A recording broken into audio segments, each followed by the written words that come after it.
എല്ലായിടത്തും ഞാൻ ദിനംപ്രതി ഇങ്ങനെ പത്രം ഒരു നാണമില്ലാതെ അധിക്ഷേപിക്കുമ്പോൾ ഞാൻ പത്രം കൊടുത്തുകൊണ്ടിരിക്കുകയാണ്.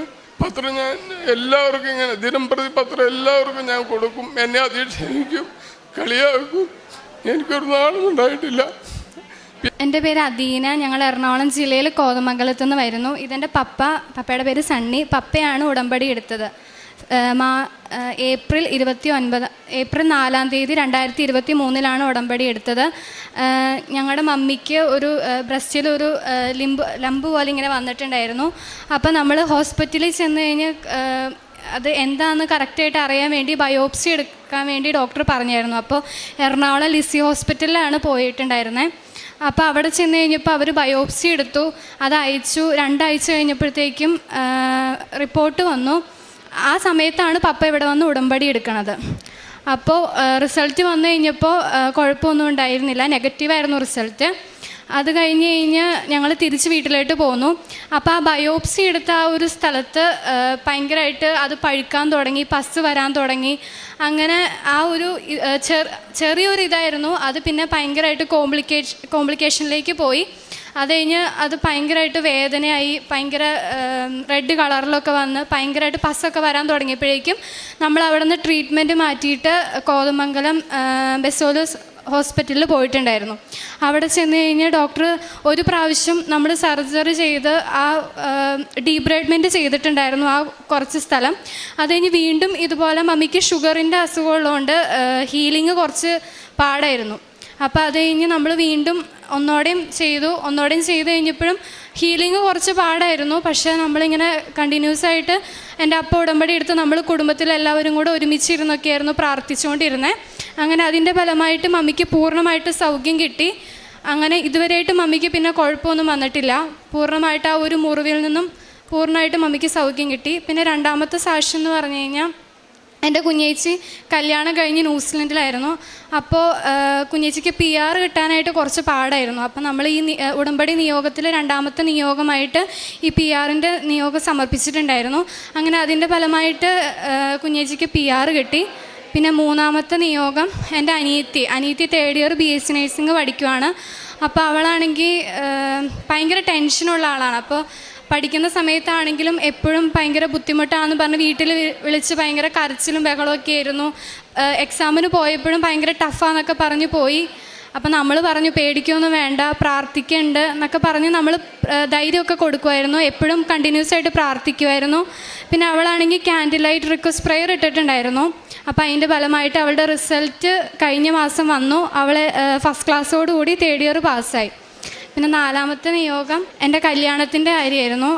കല്യാണത്തിന് ഭയങ്കര തടസ്സങ്ങളൊക്കെ വന്നിട്ടുണ്ടായിരുന്നു.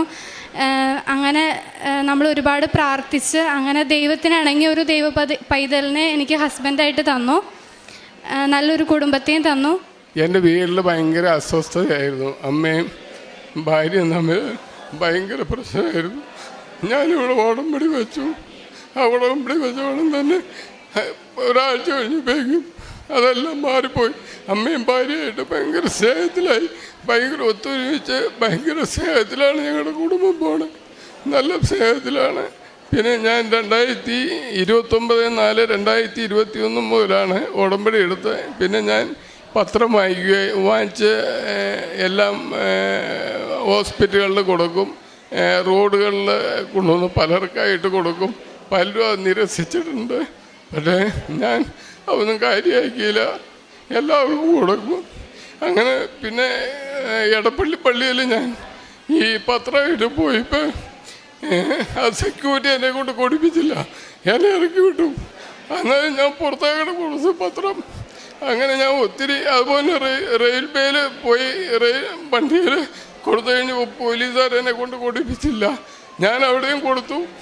എല്ലായിടത്തും ഞാൻ ദിനംപ്രതി ഇങ്ങനെ പത്രം ഒരു നാണമില്ലാതെ അധിക്ഷേപിക്കുമ്പോൾ ഞാൻ പത്രം കൊടുത്തുകൊണ്ടിരിക്കുകയാണ്. പത്രം ഞാൻ എല്ലാവർക്കും ഇങ്ങനെ ദിനംപ്രതി പത്രം എല്ലാവർക്കും ഞാൻ കൊടുക്കും. എന്നെ അധിക്ഷേപിക്കും, കളിയാക്കും. എനിക്കൊരു നാളും ഉണ്ടായിട്ടില്ല. പിന്നെ ഞാൻ മറ്റുള്ള രോഗികളെ പോയി സന്ദർശിക്കും. അവർക്ക് പണം കൊടുക്കും, അവർക്ക് വസ്ത്രം കൊടുക്കും, പൈസ കൊടുക്കും. അങ്ങനെയെല്ലാം ഞാൻ ചെയ്യുന്നുണ്ട്. പിന്നെ ഞാൻ എൻ്റെ വീട്ടിൽ പ്രാർത്ഥന മുടക്കാതെ എന്ന് പ്രഭാതത്തിലും രാത്രിയും എൻ്റെ വീട്ടിൽ മുടങ്ങാതെ പ്രാർത്ഥനയുണ്ട്. ഞങ്ങളെല്ലാവരും ഒരുമിച്ച് കൂടിയിരുന്നാണ് പ്രാർത്ഥിക്കുന്നത്. പിന്നെ അതാണ് എൻ്റെ സാക്ഷ്യം. ഞങ്ങൾ ഉടമ്പടി എടുത്തിട്ട് 1 വർഷമായിട്ടുണ്ടായിരുന്നു. അപ്പോൾ ഇതുവരെയായിട്ടും സാക്ഷ്യം പറയാൻ കുറച്ച് വൈകിട്ടുണ്ടായിരുന്നു. അപ്പോൾ ഞങ്ങൾ ഈ സ്ഥല വിൽപ്പനയുടെ കാര്യം ഉടമ്പടിയിൽ നിയോഗമായിട്ട് വെച്ചിട്ടുണ്ടായിരുന്നു. അപ്പോൾ സ്ഥല വിൽപ്പനയ്ക്ക് ഭയങ്കര തടസ്സങ്ങൾ വന്ന സമയത്ത് ഇങ്ങനെ മനസ്സിൽ തോന്നിക്കുമായിരുന്നു അമ്മയുടെ അടുത്ത് പോയി സാക്ഷ്യം പറയുക എന്നുള്ള ആ ഒരു ഇതിലാണ് ഞങ്ങൾ സാക്ഷ്യം പറയാനായിട്ട് വന്നത്. അപ്പോൾ സാക്ഷ്യം പറയാൻ വൈകിയതിനും അമ്മയോട് ക്ഷമ ചോദിക്കുന്നു.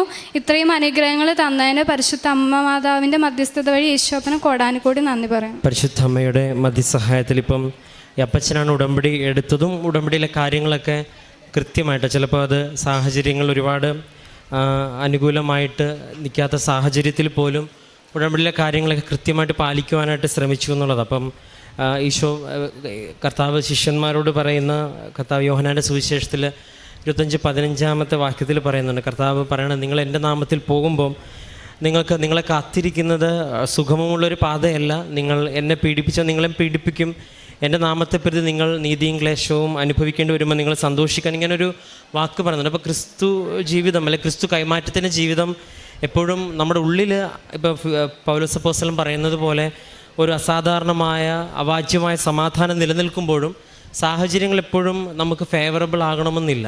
അടയാളങ്ങളും അത്ഭുതങ്ങളും ലഭിക്കുമ്പോഴും അങ്ങനെ ഫേവറബിൾ ആകുന്ന സാഹചര്യം വെച്ചാണ് ഒരാളുടെ ദൈവാനുഭവം അളക്കുന്നതെങ്കിൽ ഏറ്റവും ലോകത്തിൻ്റെ കണ്ണിൽ ഏറ്റവും സുഖം ആയിട്ട് ജീവിക്കേണ്ടത് പരിശുദ്ധ അമ്മയും യേശുവിനോടൊപ്പം നടന്നവരും അല്ലെങ്കിൽ യേശു തന്നെയാണ്. അപ്പം ജീവിതത്തിൽ ഈ ഒരു ക്രിസ്തു കൈമാറ്റത്തിൽ എപ്പോഴും സഹനങ്ങളും ബുദ്ധിമുട്ടുകളും ഉണ്ടാവും എന്നുള്ളതും, എന്നാൽ അതിനേക്കാളും അപ്പുറം ദൈവം നമ്മളത് പിടിച്ചു നിർത്തുകയും തീക്ഷ്ണതയോടെ മുന്നോട്ട് പോകാനുള്ള കൃപ നൽകും എന്നുള്ളത്. അപ്പം അപ്പച്ചൻ വ്യക്തമായിട്ട് ഉടമ്പടിയിലെ കാര്യങ്ങൾ നിവർത്തിക്കുന്നുണ്ട്.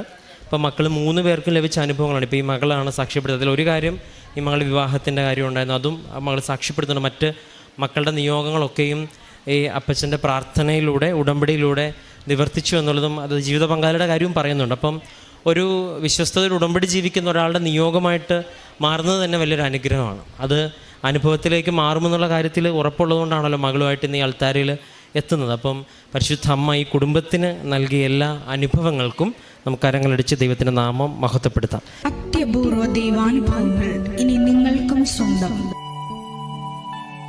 ഈ യൂട്യൂബ് ചാനൽ ഇതുവരെ സബ്സ്ക്രൈബ് ചെയ്തിട്ടില്ലെങ്കിൽ ഇപ്പോൾ തന്നെ സബ്സ്ക്രൈബ് ചെയ്യുക. ഈ വീഡിയോ ഇപ്പോൾ തന്നെ നിങ്ങളുടെ സുഹൃത്തുക്കൾക്ക് ഷെയർ ചെയ്തുകൊണ്ട് കർത്താവിൻ്റെ പ്രേക്ഷിതരാകുക.